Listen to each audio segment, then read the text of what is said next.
Welcome back to Weather Command. Britta Merwin, Stephen Morgan here. It's the bottom of the hour, and if we were to dice it up today, tropics has our attention, but so do those storms.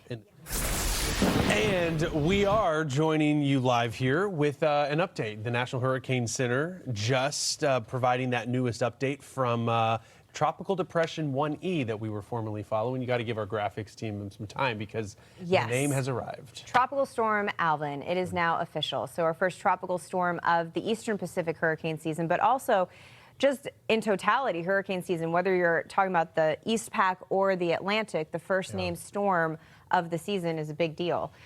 So there you have it. Winds are now at 40 miles per hour. It's moving northwest at 10 miles per hour. So still with that westerly component, it's going to allow the potential for more time over very warm water.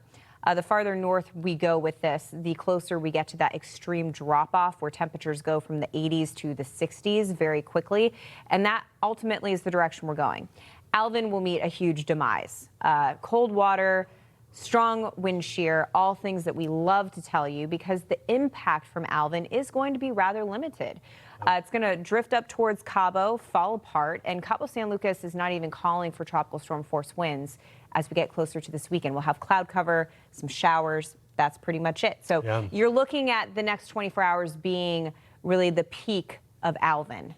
And what it seems the National Hurricane Center is thinking with this, being able to read their forecast discussion that was just issued, that the convection and the thunderstorm activity has been persistent this morning, and you've seen a gradual increase in the intensity of these storms. So while we don't have hunters flying into this thing, there has been a noted closed center, and the intensity is ticking up just a little bit. And perhaps we shouldn't be too surprised because this forecast, which was out earlier, was explicitly showing Alvin becoming Alvin and maybe a stronger tropical storm.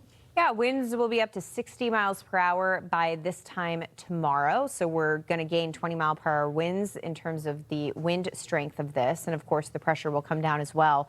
But by the time we get to this weekend, we're in that zone where we're running into cooler water, and this storm will not have the ability to hold together. I mean, you drop below 80 degrees, and very quickly you see the difference with tropical systems. So, this is a good dry run, folks. If you're going to have a tropical storm, why not have one that brings about the conversation, lets the stage get set, but has a good chance of not causing a massive impact to anyone. The intensity forecast that we have from the NHC, they're saying is on the higher end of the guidance. So they're equipped with a suite of forecasts that measure the intensity, the predicted intensity. And the upper threshold of that intensity. The experts at the NHC, they're saying, you know what, we think that this is going to be on the higher end. And perhaps that speaks to those favorable conditions, not just the water temps, but also this pocket of very low shear. But explicitly mentioned was that this thing is going to be nothing more than a remnant low, but a high confidence that this remnant low, which is a much weaker system, will be affecting Baja California, so Cabo San Lucas. Maybe having some impacts, bringing some showers, some squally weather to Puerto Vallarta. That's also a possibility. And you see the general low-level spin. This is by this weekend, so on Sunday it will be weakening as it moves over those cooler waters, but still we're getting a low into Cabo. That's going to bring some rain. Yeah, I mean, if you're vacationing this weekend, it's not what you wanted during your vacation. It will be cloudy, it will be windy, and we'll have showers that are moving through at a consistent pace. So it's not going to be the best stretch of weather, but at least we're not calling for a strength of a system that would bring power outages or anything like that. That's not in the cards here. So, if you're going to have to go through a tropical storm, this is one that you would prefer because it's one that's weakening and falling apart rather than one that is ramping up. And of course, we're talking about what will be happening this upcoming weekend. The next 24 hours is the growth stage. We're going to see the most impressive growth that this system has to give over the next 24 hours. And to your point, when you talk about the upper, threshold of, strength here, the official forecast calling for 60-mile-per-hour winds. If we do get a little bit stronger, keep in mind the stronger the system before it decays means we'll have more moisture with it. Yep. So if it ends up being sort of, in the higher end of tropical storm strength before it weakens, you can't erase history. Yeah. All that moisture, that just means more moisture, and that means that the showers that do move in with this dying system will be a little more plentiful. Yeah, that's a good point. The name Alvin, or the first name of any Eastern Pacific hurricane season, is generally assigned over the past 30 years. The average is June 10th.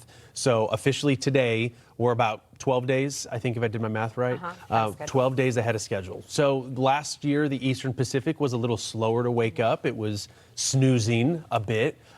Perhaps it was because 2023 was gangbusters. But this year, we're about 12 days early, and to see where this is going to move toward in the general vicinity of Mexico, we'll be watching it. Thank goodness for those cooler temperatures. And that is always a struggle that an Eastern Pacific storm encounters or deals with. Once it goes north, it moves north. There's only one solution, and it's everything that we want to hear. Cooler weather, wind shear, those are all great things to have on our side, our kryptonite to tear apart these tropical systems. But there you have it, the first official tropical storm of the Eastern Pacific season. And not to downplay it, but the weather is going to be great in Puerto Escondido, which is in Oaxaca, the bottom left. Weather's going to remain nice there. Yeah, so. This storm is going to be so far offshore, it's not even going to impact areas like Acapulco or Puerto Vallarta.